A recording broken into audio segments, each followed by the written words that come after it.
Senhor presidente, ministro Luiz Fux, em nome de quem saúdo a todos os demais excelentíssimos senhores e senhoras ministros e demais autoridades aqui presentes, os colegas advogados, também aos serventuários que fazem essa sessão ser transmitida para todo o país. A Constituição Federal é clara quanto à inviolabilidade da liberdade de consciência e de crença, a qual compreende o livre exercício dos cultos religiosos e a proteção aos locais de culto e suas liturgias. Além disso, nos termos do artigo 19, inciso 1 da Constituição, veda-se aos entes federativos estabelecer cultos religiosos ou igrejas, subvencioná-los e embaraçar-lhes o funcionamento, ou manter com ele ou seus representantes relações de dependência ou aliança, ressalvada a colaboração na forma da lei. Essa ADPF 811, em que uma norma do Estado de São Paulo está em discussão, ela é importante nesse contexto do nosso país.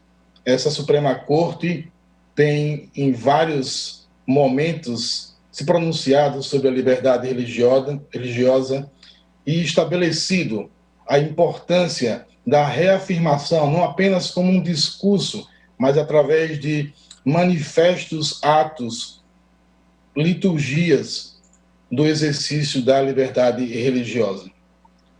Interessante notar que o Estado de São Paulo, durante todo o ano 2020, emitiu 3 decretos específicos sobre atividades religiosas e em nenhum momento ali onde a pandemia era desconhecida, estabeleceu-se a proibição completa, não só restrição, mas a proibição completa da atividade religiosa. Ao contrário, recomendou-se às igrejas em todo o país, em todo o Estado. E nesse sentido, as igrejas cooperaram com o Estado de São Paulo. Muda-se o cenário, o Estado de São Paulo teve a oportunidade de aumentar os seus leitos de UTI, como fez, criar novas medidas, mas somente em 2021, em março, é que não só restrições, mas uma verdadeira vedação completa. Os colegas já mencionaram aqui que a Suprema Corte americana, que a Suprema Corte da Escócia, da França, do Chile, se pronunciaram recentemente sobre o direito de liberdade religiosa.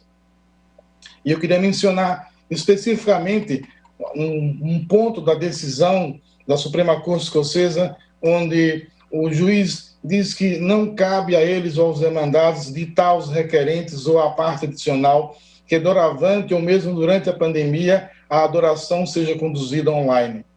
Esta pode ser uma alternativa à adoração, mas não é adoração. No máximo, para os requerentes, na linguagem moderna, é uma adoração light. Do mesmo modo, o Conselho de Estado francês diz claramente que a liberdade de culto tem o caráter de uma liberdade fundamental e diz que isso comporta également parmi ses composés essentiels le droit de participer collectivement, ou seja, o direito que as pessoas têm de participar coletivamente, porque a adoração ela é comunitária.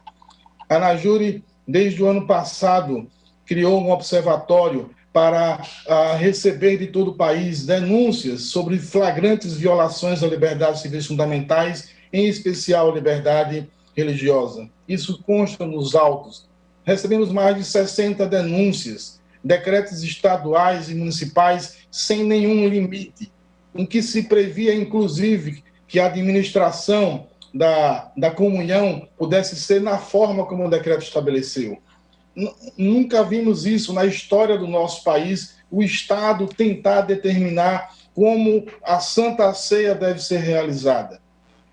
Nós esperamos, Supremo Tribunal Federal, excelentíssimos senhores ministros, que a resposta do Supremo Tribunal para essas denúncias, para esses casos, seja uma resposta que contemple, sim, o direito à saúde e às questões sanitárias, mas também a liberdade religiosa.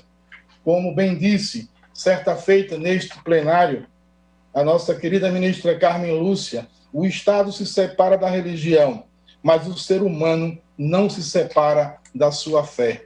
A liberdade religiosa é o primeiro direito humano fundamental. E nesse tempo de pandemia, as igrejas são absolutamente essenciais, como disse a OMS em Chile, mas a proibição total viola flagrantemente a Constituição e os tratados internacionais dos quais o nosso país é signatário. Muito obrigado. Muito obrigado, doutor Zial Santana dos Santos.